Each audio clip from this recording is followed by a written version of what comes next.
Bonjour très chers amis téléspectateurs, bonjour tout le monde, bonjour là-bas téléspectateurs, nous sommes toujours branchés sur les Dio gagnants, Rupture Télévision et SM Télévision à travers votre émission Jeudi Sport. Jeudi Sport, une émission d'actualité sportive Nambo Kanabiso, République démocratique du Congo, spécial Cannes, RDC.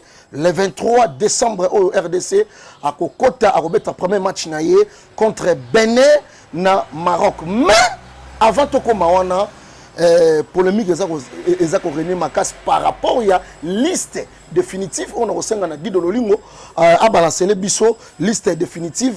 Oyo sélectionneur congolais Sébastien Desabre a publié qui est créé par polémique et belé. Succès. Apo du Coco dit de l'Olingo à travers notre émission Jeudi Sport, Totamboula Toluka, analyste sportif, il y a solo, sportif à l'Olingete. Et parmi Bango, nous avons un vice-président, il y a Conseil national des supporters, le président Marcelin Mokuba, Azapé Moko, il y a président, il y a les défenseurs de l'association sportive Vita Club. Mais awa, tu es comme vice-président, tu as un bureau, il y a Moussala, tu es comme vice-président, il y a Conseil national des supporters. Maman Vita, tu es même à travers cette émission, j'ai dit sport. Président Marcelin Mokuba, bonjour. Bonjour Apo, bonjour Mopanze Sango, bonjour na Balinga Masano Sonde Tobenga Kabango. Esengezanga munangai na ndenge boponi dimanche lelo ba mukola lelo boye ne pa nangai vraiment na yambi bino na bolingo nyonso et tolobela masano donc rien que masano parce que yango ndeza kabile ina biso très bien yango nde to sepela soki ezotambola bien neti mikolo ezokende moi bien tozo sepela voilà président neti mikolo ezokende moi bien tozo sepela Ozali, vice-président du Conseil national des supporters, structure amounene Oyo, Ezali, co-dirigé les supporters de la République démocratique du Congo. Lélo, tout autour, il y a univers sportif congolais. Moi, ma polémique est dans ma casse. À ce qui concerne liste définitive, Oyo, le sélectionneur congolais Sébastien Desabre à Salaki. Tout le monde a sorti médiatique et Salamé Belé. Entre autres, il y a ancien président Yafekofa, l'homme moderne Constant Omari, au APC à Vinaye, qui d'après lui, a trouvé injuste pourquoi les joueurs locaux ont sélectionné depuis Sébastien Desabre à Zoa, trône la sélection nationale de la République démocratique du Congo. Ancien international congolais Yves Diba a sali sorti, ancien international congolais actuel vice-président à l'INAFOOT, Eugène Kabongo. A sali peut sortir, en tout cas, va sortir Zebele à Vinayo. Par rapport à sujet wana, les autres s'appellent moi Batebele, que sélectionnaire congolais, azo bafoué ba talent. Ils ont un katambo cannabis pour privilégier ba internationaux congolais. Ezani. Merci Namutuna Nayo, Otuninga ezali vraiment très pertinente. Mais nako zongi selayo mutuna moko avant de développer. Na lingina eba sélection oyo liste définitive oyo ya sali. Est-ce que na campagne to uti ko beta na Maroc alongoli ba joueur wana che ba joueur mususa sika ou bien a continuer quand na ba joueur wana. A continuer quand na ba joueur wana. Merci. Vraiment nako bana na roye parce que on ne change pas l'équipe qui gagne. OK. Je pense que Batou Oyo Basali coup de gueule pour manifester mécontentement par rapport à la sélection à des sabres. Je me pose une question de savoir ce qui des sabres étant yaki na léopard contrat naé et zalaki yanini. Mais moi je pense que tant que tout entraîneur et zalaki a fait sa résultat ya bien entre autres ma qualification mondiale, okay. Entre autres tous à la qualifier na CHAN. Très bien. Et je veux encore na kendelisu musika ya kutu na oboye. Tango oyo to uta ko gagner Nigeria o esali esengo na mukili mouvement na ba congolais nyonso de partout. To gagner ki bango na ba professionnel. Dis-moi un peu donc ba joueur évoluant en étranger, ba joueur expatrié. Voilà. Dis-moi un peu est-ce que biso ba congolais en Congo to sepela kité. Bon, alors, c'est quoi Tolinginine? Parce que moi, je pense que la moindre des choses, ils allaient qualification, ils allaient équipe menée et la victoire pour placer là. Ils allaient les joueurs à expatrier, ils allaient les joueurs pour évoluer dans le pays. Mais l'objectif équipe nationale, ils allaient résultats et malam. Très bien. Et ce qui s'est passé, c'était de bons résultats. Les lots comme on a vu au Congo, ils ont gagné les sous qu'on a mis à Très bien, très bien. Vous avez vouloir des sabres en quoi? Ça, je suis contre ce comportement. Vous savez, tant que vous avez le baquet, bon, moi, je ne suis pas là pour injurer des gens. Oui.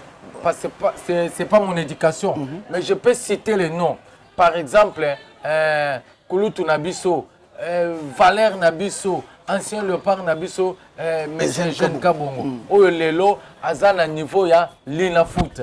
Papa, nangana yo tozana Kinshasa, toyebi ndenge nini Lina Foot ezobeta.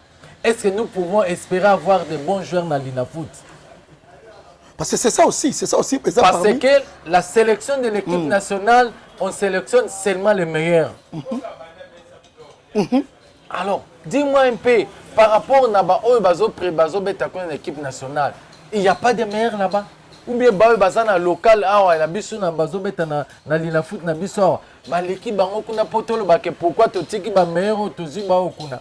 L'objectif prime abord, c'est les résultats. Et quand les résultats sont bons, parce que les lotoko loba, tout le monde quand il prend la biso na Congo, il y a que les entraîneurs qui n'assument pas. Très bien. Mais dans le championnat européen, ce qui équipe est poli, l'entraîneur va assumer. C'est moi qui ai fait le classement, c'est moi qui ai choisi les joueurs. Quand ça échoue, c'est moi. 2 ou 3 fois, il démissionne. Très bien. Mais pas la biso à comme il démissionne. Ils ont raté, voilà. Cela prouve même qu'à l'organisation du championnat, la biso, ils ont mabé, mais ils ne démissionnent pas. Nous allons en vouloir à des sabres. S'il échoue, on lui dira que tu as failli à ta mission, démissionne-toi. Ok. Mais d'autant plus que le Congo, Tozane Sengo, comme la biso Zongi, Tozali, n'importe qui a la qualifié pour le mondial. Dis-moi un peu de quoi vouloir un ami. Ça, c'est décourager les efforts au Très bien. bien. Soyons Congolais, et moi Congo, même si moi je ne suis pas joueur, quand celui-là joue, il joue pour la nation. Il ne joue pas pour sa famille, que ce soit ses joueurs locaux. Quelle comparaison que nous pourrons faire? Nabamitou, yaba, entraîneur, ils ont déjà fait leur temps. Ils ont déjà évolué. Très bien. Il faut citer Claude Lora. Est-ce que Claude Lora a ramené une coupe ici au Congo? Non, non. Je vous pose une question. Vous êtes journaliste, peut-être vous avez une information. Non, non. Alors, beaucoup de gens ont été coupe. Oh, il y a ça beaucoup, mais c'est par rapport à quoi? Parce qu'on a été qualifié, parce qu'on a joué les demi-finales, parce qu'on a fait ça, ça, ça. Hein? Tout peut ça valeur nette na coach Santos parce que Azula biso Chan. Tout peut ça valeur nette na Bengue parce que Azula biso Chan. Mais quand tu n'as pas amené quelque chose, même à ta coupe ya plastique ou la bisoté, tout peut ça valeur en quoi? Très bien. Tout l'ingamboka, tout le bilao est pour mboka. Président Marcelin Mokuba, dit dans le lingo, nalingi na yoki président Marcelin Mokuba. Mais image dans un senga yo siko tchelanga. Ba analyste nyonso ya Canal Plus bafanda ki na CG ya RDC. Koyoka président Marcelin Mokuba. Na yoki ba analyste ya Canal Plus. Il n'y a pas photo, il n'y a pas match. Bango tout ba ok de pair. Balancer les bisonon. Analyse ya analyste ya Canal Plus sport au basala qui Sir Sébastien de Sabrena sélection ya RDC et puis bokomona ke oyo président Marcel Azolo bana ba analyste ya Canal Plus baza ndenge moko après tout son le belapé dossier Otis Ngoma oyo a critiqué qui sévèrement coach Sébastien de Sabre dit le lingo pesa biso image voilà.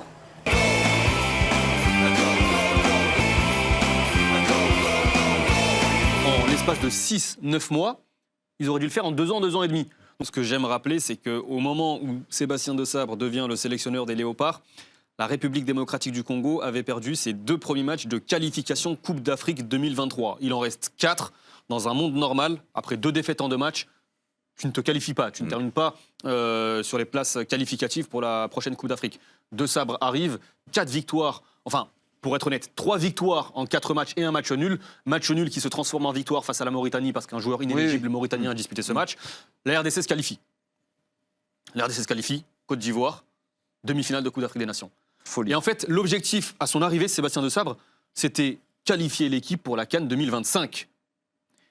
Et c'est 2 ans entre la Coupe d'Afrique 2023, la demi-finale de Coupe d'Afrique 2023, qui était une surprise lorsque tu élimines l'Égypte. Quand même, c'est une surprise. Il y avait des signes au Maroc. Moi, je me souviens du deuxième match du groupe contre le Maroc. Le Maroc, qui était à l'époque aussi favori. Et ben, la RDC a été une sacrée opposition. Elle a même dominé cette équipe marocaine. Et lorsque tu fais demi-finale de la CAN en 2023 et que tu arrives aujourd'hui en 2025 avec cette qualification à la CAN, qui était l'objectif initial, ben en fait, ce laps de temps de 2 ans, c'est du temps de gagner par le staff technique, du temps de gagner par Sébastien Desabre. Ça veut dire que durant 2 ans, ils ont fait ce qu'ils ont fait en l'espace de 6-9 mois. Ils auraient dû le faire en 2 ans, 2 ans et demi. Donc aujourd'hui, tu te retrouves avec un groupe renforcé par des binationaux, des jeunes binationaux, on en parlera dans quelques instants, par des performances solides. Voilà. Merci, ma téléspectateur Rolanda Bisso sur les Dio Gagnant, SM et Rupture Télévision. Pour comparer, analyse au président Lobby, na Oyo, bande de Canal Plus, Bazolo, Monique, et Zokende des pères. Aimons les Congo. Coach Otis Ngoma a critiqué qui paie à son tour. C'est le sélectionneur congolais Sébastien Desabre. Et Sébastien Desabre, après ça, qui paye réponse. Il a dit à Otis Ngoma que nié azon nié ba talent aux anakati Congo. Mais son problème est niveau ya championnat national, évolution ya championnat national, eza ko correspondre te na ba talent. Championnat eza irrégulier, ba infrastructure sportive na moko na biso ezali eza pena na niveau te ndezo sala ke aotala par rapport ya la compétition, mais au moins il a beaucoup de respect pour na talent Lina Foot, Ligue 1, Ligue 2, et Pefkin, et ainsi de suite. Ça, c'est un enseignement. Hein. Président, Otis a critiqué, Sébastien a répliqué, a vu non comme président. Non, merci. Sébastien n'a pas répliqué. Sébastien avait donné une leçon de morale. Ok. Pourquoi critiquer? Les résultats sont bons. Pourquoi critiquer? Ou bien tu n'aimes pas le Congo? Mais Otis était là, non? Comparons un peu les résultats des Sabres et d'Otis. Il ne parle pas qu'il se sent lui le plus congolais que nous tous. Ou bien nous aussi les Congolais, nous aimons des Sabres par rapport aux résultats qu'il est en train de nous donner. Soyons réalistes. Otis doit revoir ce qu'il avait fait déjà.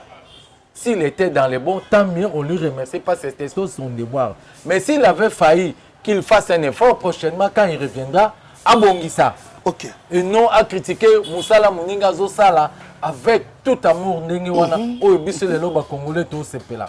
Mais je veux vous dire une chose. La Lina Foot, Tozobenga la Lina Foot. Mais 20 clubs viennent de jouer parce que quand je dirais 20 clubs, on ne va pas avec. Pas avec les biens. Mais parce que c'est en actualité. En actualité, non. 20 clubs à Autobet, à Machina, des rings, il y a eu des désordres. Des désordres. S'il est là, soit décision. Voilà. Est-ce que Bassi va prononcer? Non, non. Ça a pris combien de jours?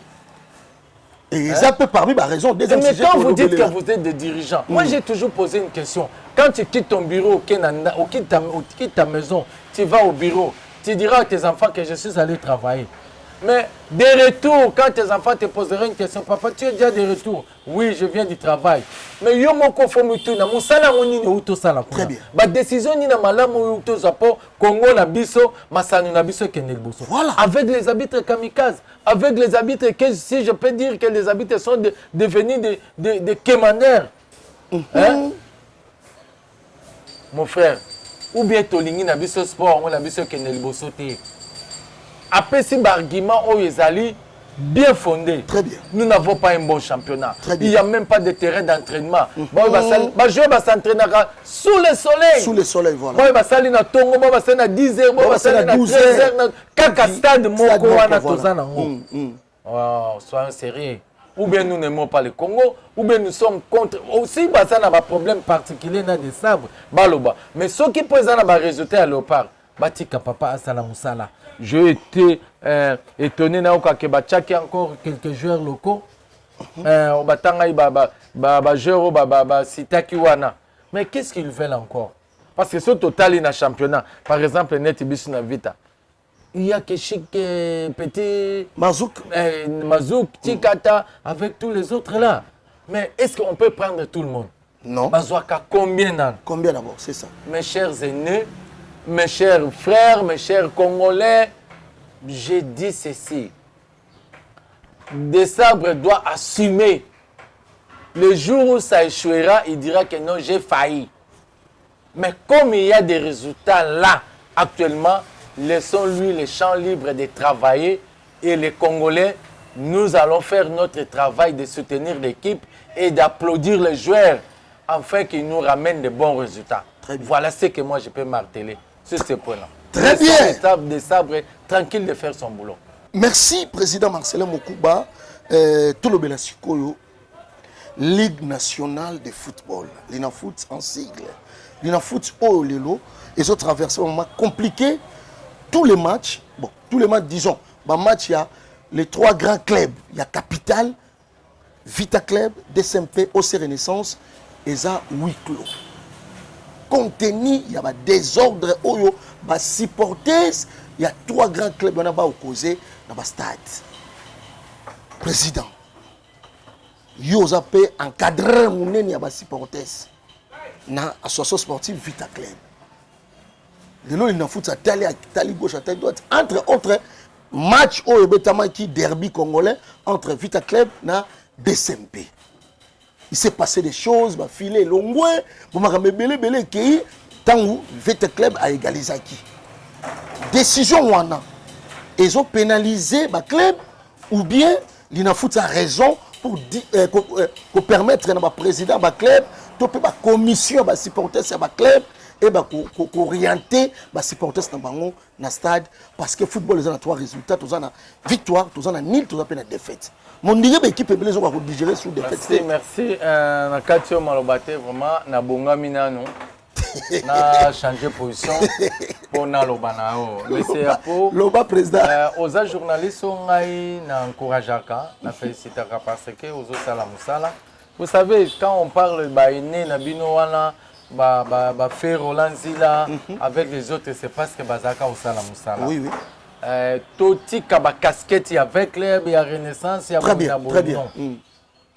Quand vous parlez de grands clubs, c'est grands clubs de nom ou bien de structure ou bien par rapport aux résultats.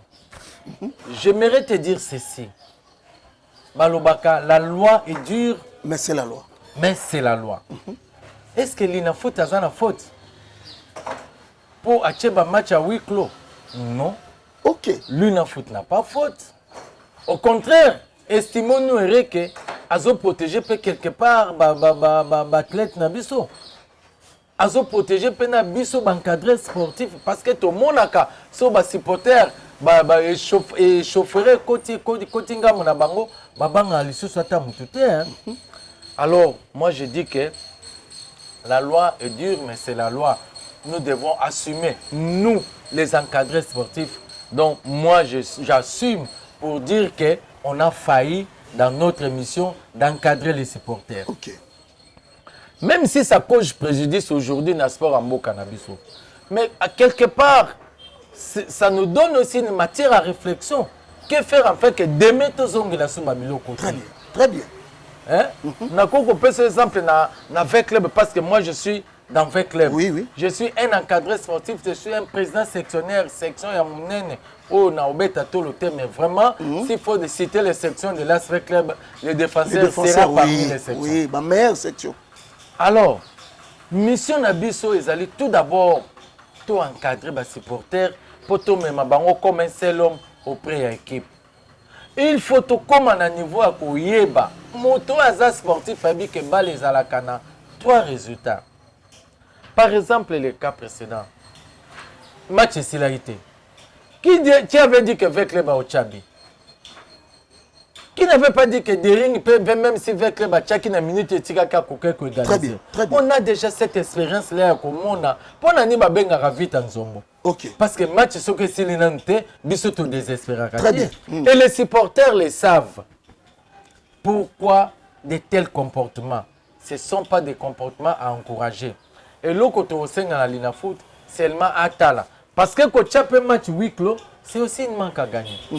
Cet championnat, ça revient à combien? Ça va prime à joueur na équipe gagnant combien? Ce sont des minimes.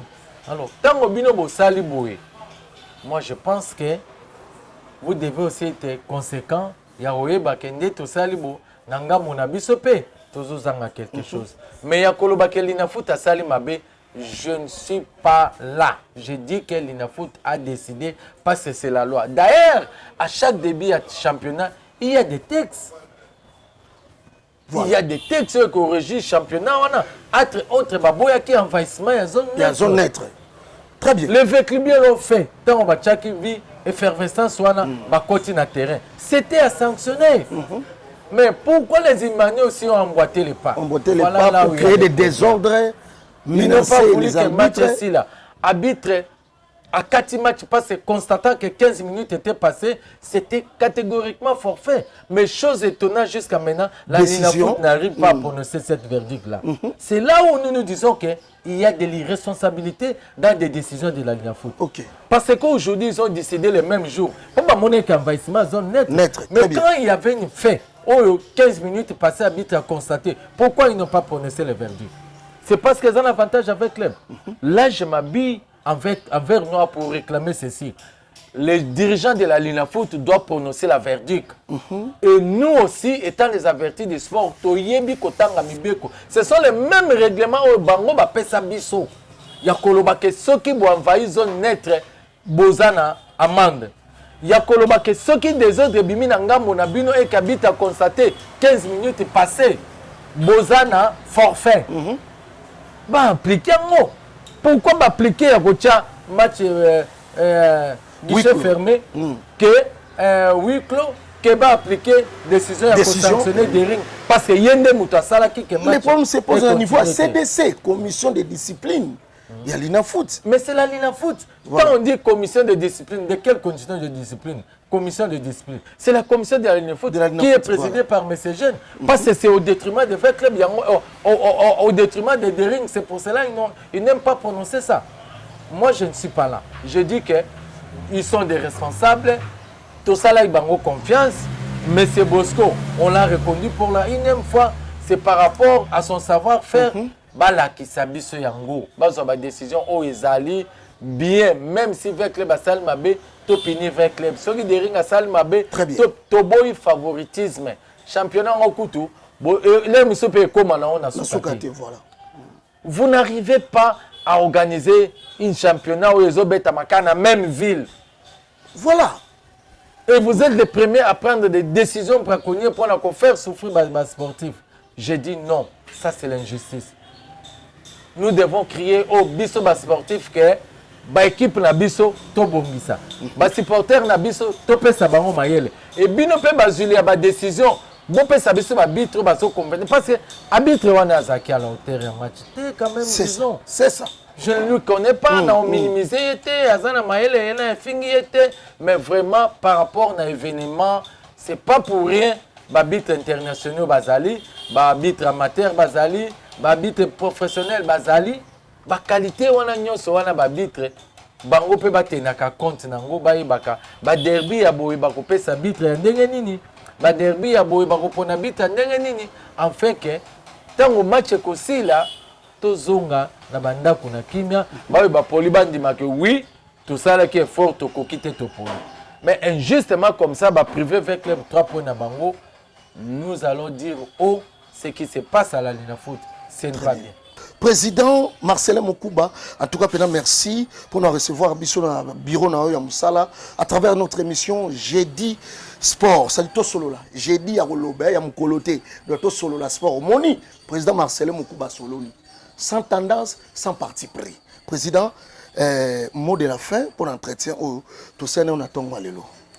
Merci, merci. Bossala Moussala a coloqué d'informations vraies, mais pas d'informations moko ya fanatisme, ya ko soutenir Mabé. Mabé va soutenir Rangote. Oaze ka lobi solo eza eloko Mabé. Même si eza na poto, eza kaka solo. Très bien. Donc les kambuso ke eza Mabé, eza kaka Mabé. Donc lelo oyo biso Nangambo na biso ya CNS, tozali la voix des sans voix. Voilà. Toza ko soutenir bakambi ya masano et puis topesi bango longonya na o baza ko sala. Mbote na ki kopesa na président na ngai Edi Mupepe. Oyo azali président ya CNS, aza ko kamba biso na ndenge na ye, balobaka l'œuvre humaine n'a jamais été parfaite, mais au moins CNS et Oumeli, CNS et sali déjà preuve. Il y a bravo, il y a Moussala. J'ai dit bravo à président Edi Mupepe. Et Nangambu Nangal avec club, la section Nangal les défenseurs, parce que quand on parle sport, il faut qu'on ait provenance à Moutou. Moutou a une tendance, même si tu as le léopard, mais j'ai des tendances avec le bien. J'ai dit salutations à mes membres de la section, les défenseurs de l'ASV Club, mon vice-président Eric Mumba et tous mes membres. Je vous dis bien de bonnes choses, que le Seigneur vous bénisse. Que le Seigneur bénisse notre équipe nationale Léopard et que les gens laissent le temps à des sabres de faire son boulot librement. Contentons-nous seulement au résultat. Si c'est bon, on applaudit. Très Merci. Bien. Voilà.